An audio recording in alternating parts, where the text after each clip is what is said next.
ఆ, అయితే పంజాగుట్లో అదొకటేనా ఇంకేమున్నాయా? ఉండే చిన్న చిత్కలు ఉంటాయి ఒక కానీ కేసు ఉంది. అయితే నేను ఆ సంఘటనకు అలిగి ఒక్కసారి కూడా నేను నాకు నాకు ఇది ఇవ్వండి, నాకు ఈ మెడల్ ఇవ్వండి, ఈ రివార్డ్ ఇవ్వండి అని పెట్టలేగా నేను అది చిన్నబుచ్చుకోవడమా అది ఏందో కానీ ఇక నేను ఎప్పుడు కూడా నేను అడగనని చెప్పేసిన ఇక పెట్టుకోలే ఎప్పుడు. తర్వాత ఒక కేసులో ఇచ్చారులే, తర్వాత చెప్తా. సార్ పంజాగుట్లో మీరు పనిచేస్తున్న టైంలో మధ్యాహ్నం టైంలో ఒక లారీ వెళ్తుంది. ఆ లారీ నుంచి వచ్చిన పౌడర్ తెలియదు కానీ కళ్ళు మండిపోయి గుర్తుందా మీకు? మర్చిపోయి గుర్తులేదు.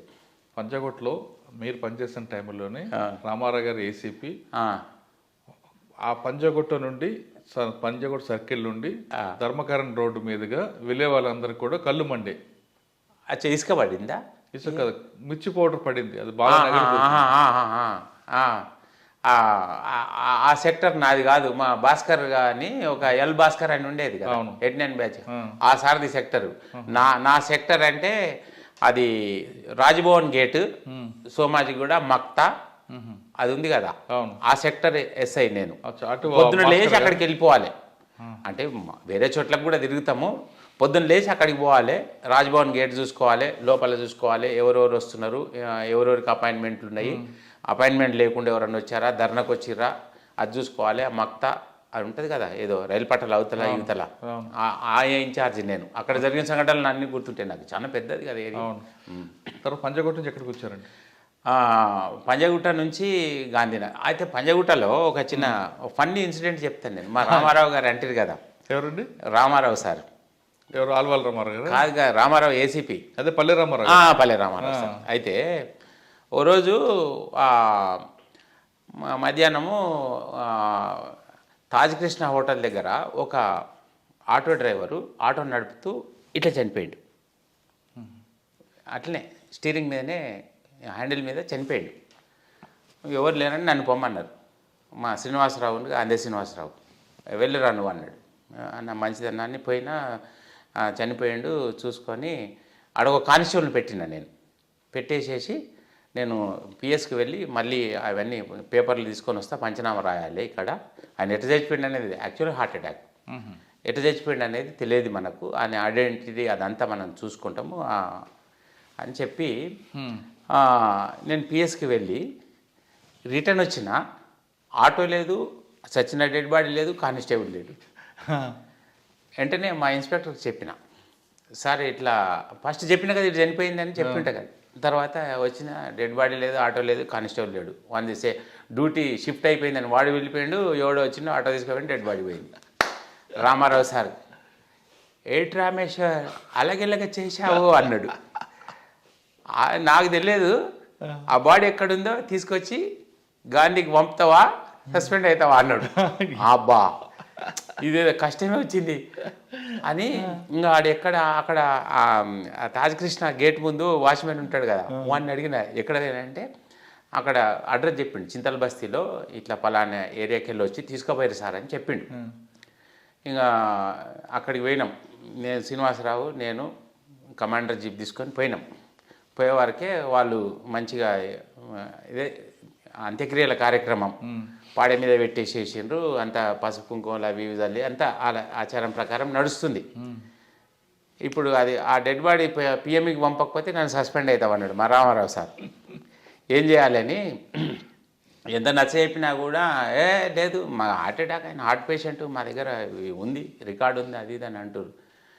ఈ అటో ఇటో చేసేసి ఆ పాడెకి కట్టిన తాళ్ళని తెంపి ఈ శివం లేపి జీబులు వేసుకొని పారిపోయినాం.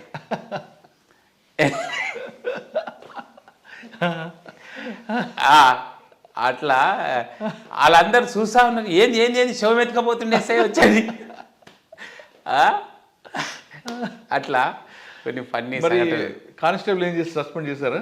ఇక తర్వాత ఇక మేము ఇచ్చినాంలే కానీ వెళ్ళిపోయాడు ఆయన, డ్యూటీ అయిపోయిందని పోయిందంట. ఇది కాదా చెప్పాలి కదా, ఇంకోటి వచ్చేదాకా ఉండాలి కదా, వాడు వస్తాడు అనుకుండంట. వాడు అక్కడి నుంచి బయలుదేరిండని ఇక్కడి నుంచి బయలుదేరి వాడు రాలే.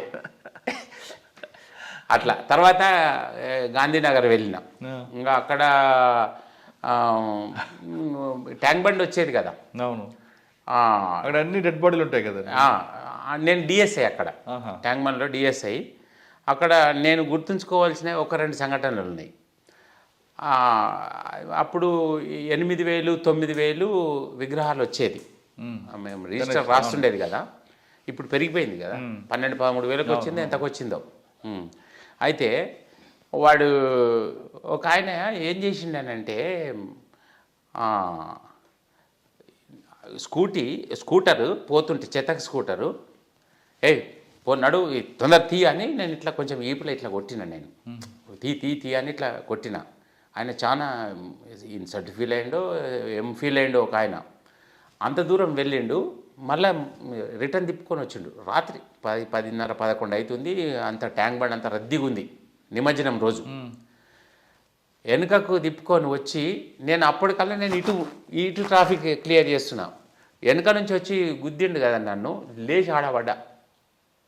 కావాలని గుద్దిండు నన్ను. పోయేటప్పుడు నేను ఈపులో దర్శనవాని. నేను లేచే లోపల మా కానిస్టేబుల్ వాడిని చిత్క కొట్టేసారు. చాలా పెయిన్ అయింది ఈపంతా. అది చెతక్తో డైరెక్ట్ గుద్దేసిండాడు కావాలని. ఇక కేసు పెడదామని అనుకుంటే మేము కొట్టిన దెబ్బలు ఎక్కున్నాయి, వాడు నన్ను గుద్దేసిన దెబ్బలు కానీ మేము కొట్టిన దెబ్బలు ఎక్కున్నాయి. ఇంకొకటి ఏంటంటే ఒకరోజు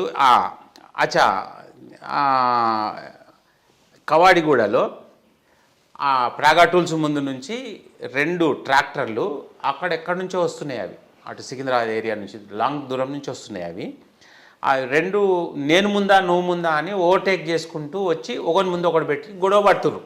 2 ట్రాక్టర్ల మీద విగ్రహాలు ఉన్నాయి. కొట్టుకుర్రు వాళ్ళు. కొట్టేసుకొని వీడి ఇటు పోయాడు, వాడు అటు పోయాడు, దెబ్బలు తగినాడు, హాస్పిటల్ పోయాడు, తల ఉన్నాడు, ఇంటికి పోయాడు. ఆ 2 ట్రాక్టర్లు అక్కడ ఉన్నాయి. నిమజ్జనము 4-5 అవుతుంది. అన్నీ అయిపోయినాయా అని అడుగుతారు.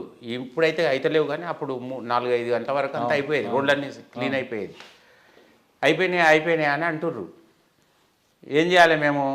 ఇంకా 2 ఉన్నాయని చెప్పాలనా, అయిపోయినాయని చెప్పాలనా, ఏం చెప్పాలని చెప్పక ఆ పక్క పెట్టిన మా కమాండర్ జీప్ పక్కకు పెట్టేసేసి నేను ఒక ట్రాక్టర్, మా డ్రైవర్ ఒక ట్రాక్టర్, ఇద్దరం ఎక్కి 2 ట్రాక్టర్లు తీసుకొని పోయి నిమజ్జనం చేయించుకున్నాం. నిమజ్జనం చేసుకొని పోయి ఈ ట్రాక్టర్ ఎక్కడ పెట్టాలి అని తెలియక ఆ లోయర్ ట్యాంక్ బండ్ అక్కడ అన్ని చిన్న చిన్న షెడ్లు ఉండేది. ఒక చింత చెట్టు ఉండేది. అవును, అక్కడ అమ్మవారి విగ్రహం ఉంటుంది. చింత చెట్టు వెనుక మెకానిక్ షాప్ లాంటి కొంచెం ఓపెన్ ప్లేస్ ఉంటుంది. ఈ రోడ్డు మీద పెడతాం ఆ లోపలికి పెట్టేసేసినాం. పెట్టేసి రాత్రి అంతా అలసిపోయినాం కదా, ఇంటికి పోయి ఉంటాం కదా. సాయంత్రం కల్లా డిఎస్ఐ నేనే 2 ట్రాక్టర్లు థెఫ్ట్ అయినాయని అక్కడ కూర్చున్నారు ఎఫ్ఐఆర్ రాయడానికి. థెఫ్ట్ అయినాయి అంటారు ట్రాక్టర్లు. ట్రాక్టర్ థెఫ్ట్ కేసు నా కొరకు వెయిటింగ్ ఉన్నారు. ట్రాక్టర్ థెఫ్ట్ కేసు అయింది, రిజిస్టర్ చేయమని. ఓర్ని దుంపలు తెగ ఆడున్నాయి చింతశెట్ కాదు, 2 ట్రాక్టర్లు తెచ్చుకపోరా అని. అట్లా ఇప్పుడు వినాయకుడితో పడ్డాము. వాళ్ళు ఉంటారు కదా, డివోటీస్ లేరా? ఎవరు లేరని చెప్తుంది కదా. రోడ్డు మీద వదిలిపోయాడు, దెబ్బలు హాస్పిటల్ పోయి దెబ్బలు ఇంటికి పోయాడు.